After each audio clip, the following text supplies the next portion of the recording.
coming back. And I'm not sure about how your clients are going, but a lot of mine are sort of just taking their time to get back into the rhythm to see what 2023 is going to bring them. I've actually not had that at all. There's been maybe the odd one, but on the whole, I've just been like, Bam. boom.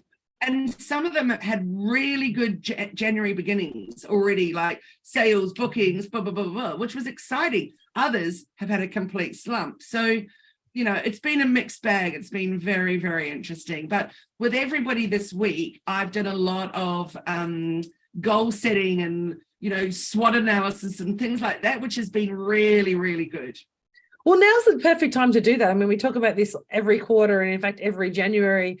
And I think since you and I have connected, is that it's the perfect time to reset and look at what your strengths are in your business, look at where your gaps are, look at what the opportunities for maybe new products, for pivoting, for whole new markets, but also taking that time to decide what you want to achieve this year. What are you actually trying to work towards?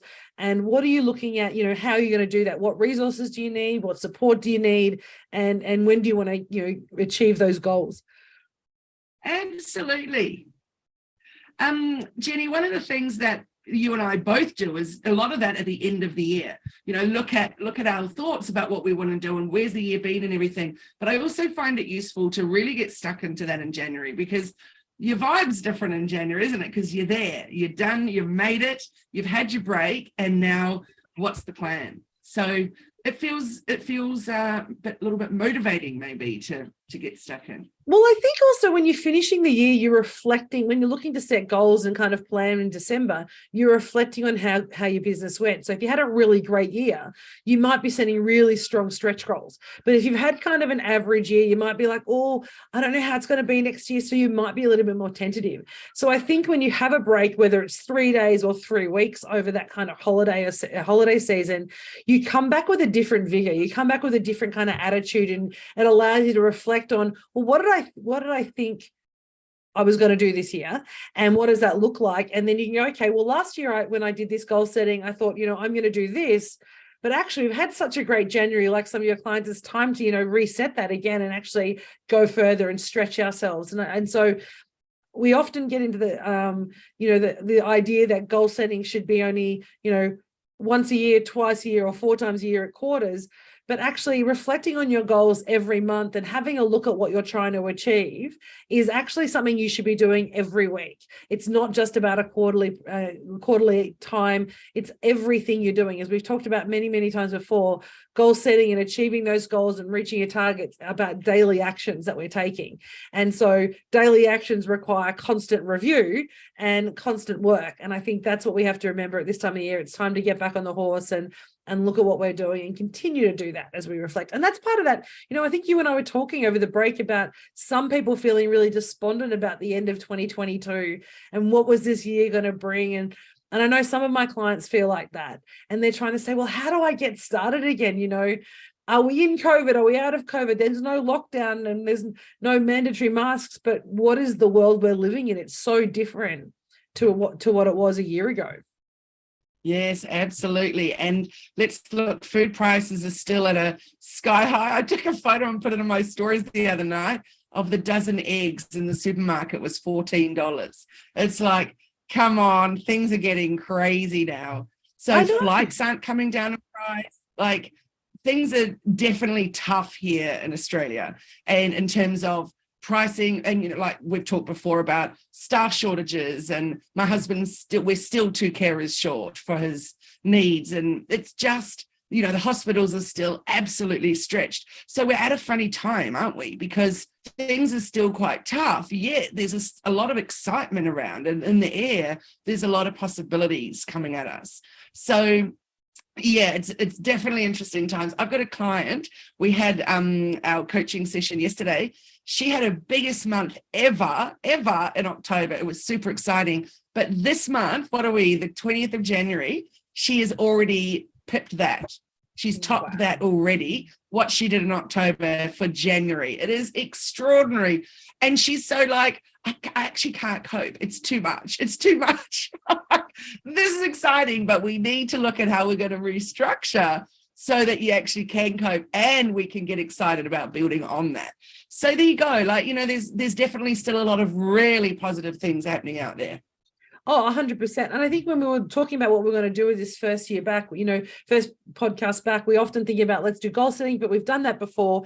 And I think that idea of like, how do we get re-engaged in our business?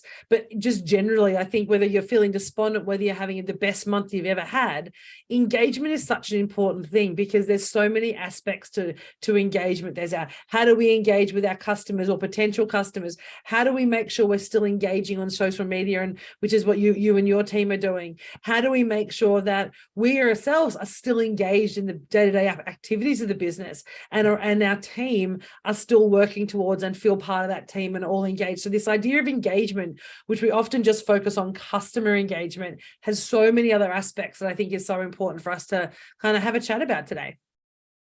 Yes, I think it's a fabulous topic. I really do. I think that I was just discussing with my team yesterday, and about how do we reach out to those that have just kind of been there and kind of dwindled off, and say, hey, do you want to come back into the fold? There's new stuff to learn, et cetera, et cetera. And there'll be a lot of people like that. It's like, how do you re-engage those people that have tootled off, and that they still need support, et cetera? And it's the same whether you're an e-commerce business. How do you re-engage with those people? If they've bought once, maybe bought twice, entice them to keep coming back, again and again. So yeah, it's important. And of course, engaging on social media, because I took a total digital detox. I just had enough.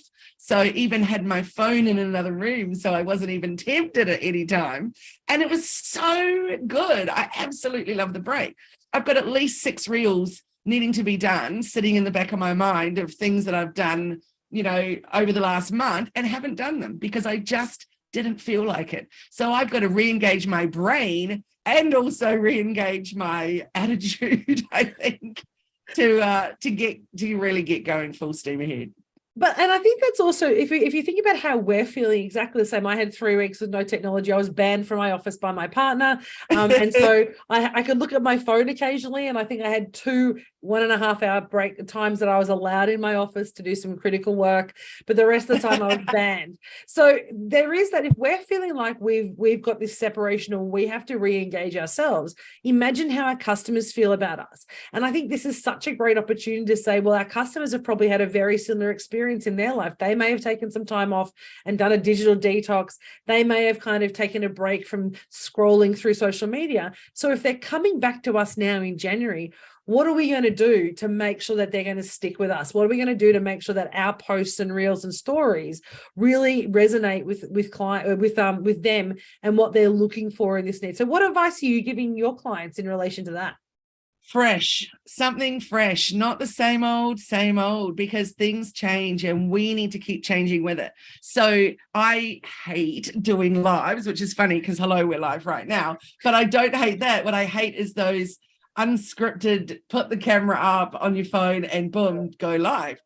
So it's just not my thing. So in fact, I went, okay, I know I still need to do more me talking video content. So I'm going to do something else. So I just do it using an app for that. And then we can put the correct subtitles on and stuff, because I can't bear it when you do a live and they don't even have, because, I wear hearing aids, I need to lip read. So when they don't even have any kind of captioning or anything on it, I'm like, come on. So I found this great app that does that for me, and I'm like, yay, so I can put them up, which is cool. So there you go. That's some fresh new styles of content. So I think that's the important thing, is don't just be caught in a rut with your same strategy, your same, every Monday I post a quote, or every Wednesday I do a story about my new product, or whatever it is. Like, do something fresh, mix it up.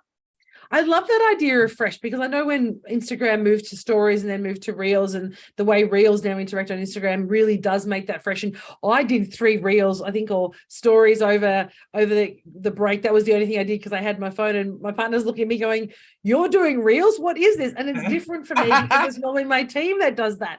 But it's also given me a little bit of a spark because I was like, I can do this. And I'm not very great at it. If you see the reels, please love them because, for me, they're not my normal jam. And my team normally do the amazing reels for Elephant in the Room. But it's that idea. I love that idea of fresh because fresh can mean so many different things, can't it? We were talking brand refresh.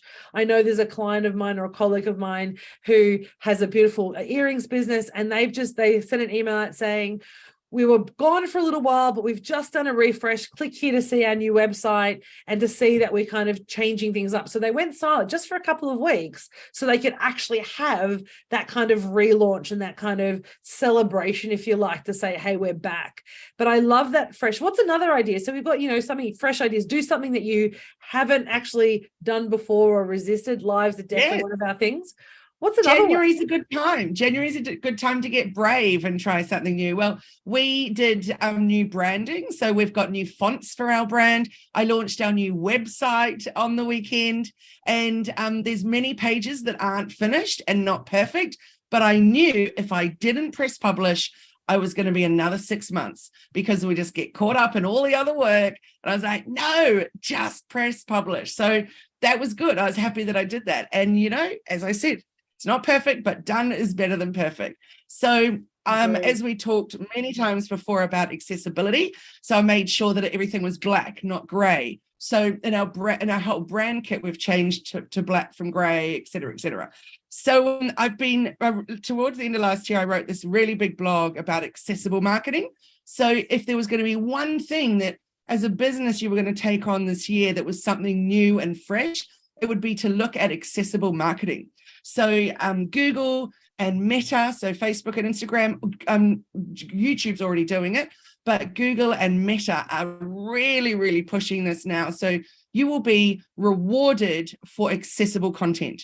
So that's a really important one. So if this is the year for change in terms of that, it's time to get going with that. So yeah, really important. While we're on the topic though of, being fresh and everything, I think it's really important, and we could have this as a whole topic for next week, but the absolute buzz going on about chatbot, ChatGPT, etc. It's mind-blowing, people's excitement over it. And all I can say is huge warnings. Huge warnings. So how do you feel about that as a big topic next week, Jenni? Yeah, I think that's a great topic because the chatbots always freak me out. We've tried to use them a couple of times on Facebook. We really struggle because people aren't cooking. I mean, we're not a cookie cutter business. None of our clients, as much as we would like to do that, let's have the same program for everyone. We don't want to do that anyway. But we have bespoke questions come in, and I've had clients screenshot me going, why does it keep asking me the same question, or what is it doing? So yeah, I would love to talk about chatbots next week. I think let's definitely talk about that. It is so exciting though what it's giving you. So for example, I've been playing around with it now for a couple of months with questions like some great taglines for a business coach consultancy or whatever. And it comes with some incredible stuff, like 10 suggestions for that, like for clients, 10 reasons why you need to wear a helmet while you're bike riding, and boom. Like what it's doing, the new one that's just launched is just so extraordinary. However, you will be penalized for using that content. So let's talk about that in big detail next year. So next week, I just wanted to bring that up though, because when we're talking about fresh and trying something new, that doesn't mean the new ChatGPT. It doesn't mean, yay, I can now just do fresh new content and copy paste it in. No, but we'll cover that in great detail. So yeah, anyway, so that's just a little warning. But in terms of other freshness, I also gave my office a bit of a zhuzh before I started back. So even the physical things like that for me was really important. So, cleared out my computer, cleared out my inbox, that kind of stuff. What about you? One of the things that I've been talking to some of my clients about is actually looking at their product suite and actually saying, okay, well, what are the things that are giving you joy, filling your cup for you and your business? So if you're a consultant or a coach, then there are certain products or services or programs that you deliver that are the ones that give you the greatest revenue. And hopefully they're the ones that you also really enjoy doing the most as well. So having a look at your product suite to say, do I have the right mix of products? Am I actually delivering value and service that my clients need? Not just that I have a vanity measure saying I want to do this because I love it, but no one's buying it. So having a look at your products and saying, what's the best mix of products for you and your business coming into this following year so that you can promote them and really focus on growing your business using your product suite. But in the same token is having a look at how you're delivering your products to say, well, is my product suite aligned to my business goals? Because so often I see people go, I've got this great, and we do this at our business retreat, people go, this is my revenue goal, or this is my business goal.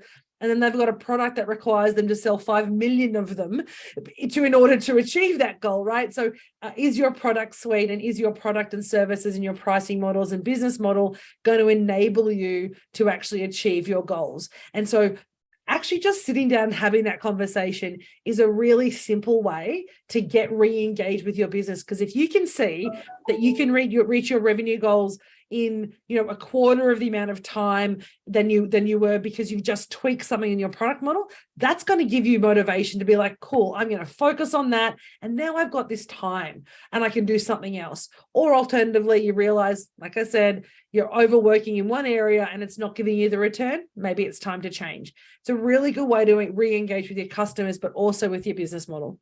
Totally, Jenni. And also not just about, is it giving me a return, but also, is it giving me joy? Because a few of my clients are definitely finding some of their stuff isn't bringing them joy. So I'm like, and yet it might be the one that brings them the money. So we've really got to look at that and look at what is that big BHAG though for down the track, and is clearing this out now going to help you get that, or do you need to stick with it for another year? So yeah, there's lots of things to look at like that. And we've just done that ourselves. So just over the break, and actually the first week back, we've got my amazing niece Theora is joining our team to help with some admin and support on some of the bigger consulting projects that we're doing. And so her and our team sat down with Macy and Kelsey, and we went through and said, well, what is the product we want to focus on? Let's actually do a little bit of a product and client audit to say, where do we want to play? What does that look like? And we made a really, we've made a hard decision about which way we want to go in terms of what products, what services, how we want to show up in the world. But since doing that was like 3 weeks ago, maybe not even 2 weeks ago, we've actually given space in the business, and there's a couple of clients who were kind of floating around the wings that I thought were going to come, who literally have converted this week. And I truly believe, and I would not have said this 6 years ago, but I truly believe it's because we've now given the business space to bring those new clients in. So there is this kind of energy flow that exists. And if you're full of stuff that's blocking your energy, whether it's because it's sucking your time in the wrong way, or it's not giving you that return, letting it go actually makes space for new opportunities. And that's happening this week. We had this beautiful client that we were talking to off the back of our trip last year to the US. And, I've been thinking about how do we re-engage? There's been a bit of a block. Did all this changing, and then today they reached out and said, let's connect, we need to do this work together. So that's what happens when you give yourself freedom and permission to sort of say, let go, let me get back to who I want to be in the business and what I want the business to look and feel like, because it's such a critical point. Your engagement in your business is just as important as the engagement you have with your clients, and it's a piece that we often forget. I totally agree with you. And another thing that we've got to absolutely look at, because it's going to help our bottom line dollar-wise and also time-wise and all of that too, is how do we engage with the products that we're using? So that, for example, is Zoom, that is Asana, that is Slack, that is all of the things, Airtable, email. What are you using and what are you spending? Because that's something that's really, when do you take stock of that otherwise? Like I always do in June as we're coming up to end of financial year, but January is a really important time because that really is money going down the drain if you're not actually utilizing what you're paying for. That's actually one of the tasks for my team before the end of the year is to do that for us, is to sit down and go, What are we paying for? What systems do we use? Do we still need them all? What is a lifetime subscription that can sit there but we might not use? And what are the systems that are supporting us? And I think that's such a great, important tool. So that kind of technology audit, a product audit, your systems audit, but also a reflection on how you're actually showing up and how your team is showing up and how that's going to reflect on your clients is really important. Yes, absolutely. So it's the way you engage with your team and the way they engage with you and the way that they engage with the outside world, the way that you engage with technology, the way that you engage with your whole business, your whole branding. Everything is about the way we engage with us and the world, right? 100%. And we forget that. We get in that bubble, right? You get into the kind of business owner or the business, operator bubble where your head down, your butt up, and all you're doing is like delivery. And then you wake up and go, what happened to the last 6 months? And then you realize that there were those opportunities for you to stop and breathe, but you don't take them because you're not giving yourself that time to engage. And I love the way you said that the word engagement, when we think about engagement, let's get rid of it just being about customer engagement and let's talk about business engagement. How do we make sure all aspects of our business work, for a better word, in synergy? How do we create synergy and connection between all those pieces so we can really maximize the value and the output that we're giving our business? And if there was one top tip, and I reckon I give it to someone at least every week for so many years, and that is the CEO day. The absolute importance for me this year, it's a Monday, and I'm super, super happy with it because I felt like I didn't love doing client stuff on a Monday. I felt like I had other stuff I needed to do, a bit of admin, whatever. So boom, and it goes on a Monday and no Zoom calls. I just do a team meeting on a Monday though. And I can just get stuck in and just look at the overall, and I can adjust things, and I can look at how am I engaging with my offerings? How am I engaging with my clients? How am I engaging with the greater audience out there? So yeah, really important for everyone. And you know what? You may not be able to do a full day. You may need to do CEO half day, but whatever it is, you must schedule some CEO time.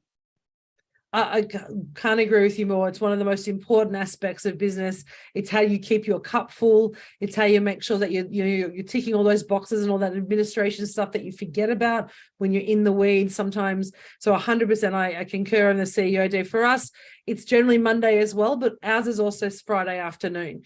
It's Friday afternoon is when I spend the time often reflecting. I very rarely have clients on a Friday afternoon. I have one today. It's our last session together. But generally I leave that Friday afternoon because it's a time for me to look back and go, well, what do I need to do? I see what we've achieved. We look at how we can grow and pivot the business, and you get to have great conversations with you as well. Yes, I love it.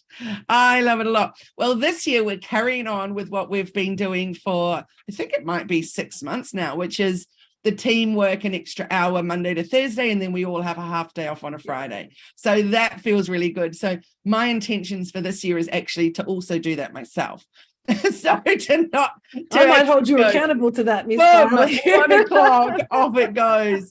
And but the few times that I did it last year, I absolutely loved it. Yeah. So yeah, that's definitely a priority for this year.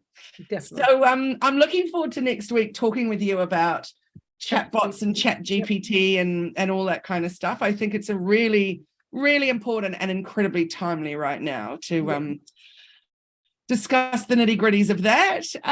So yeah, and so good to talk to you, Jenni.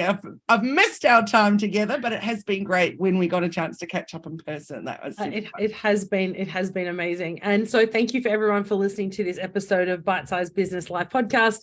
We're here to serve you and provide you tips to grow your business and build that dream business that you're wanting. Be sure to subscribe and follow us so you don't miss any of our future episodes on our podcast and on our YouTube channels. Cool. Thanks again, and see you next time. Thanks, everyone. Have a great day.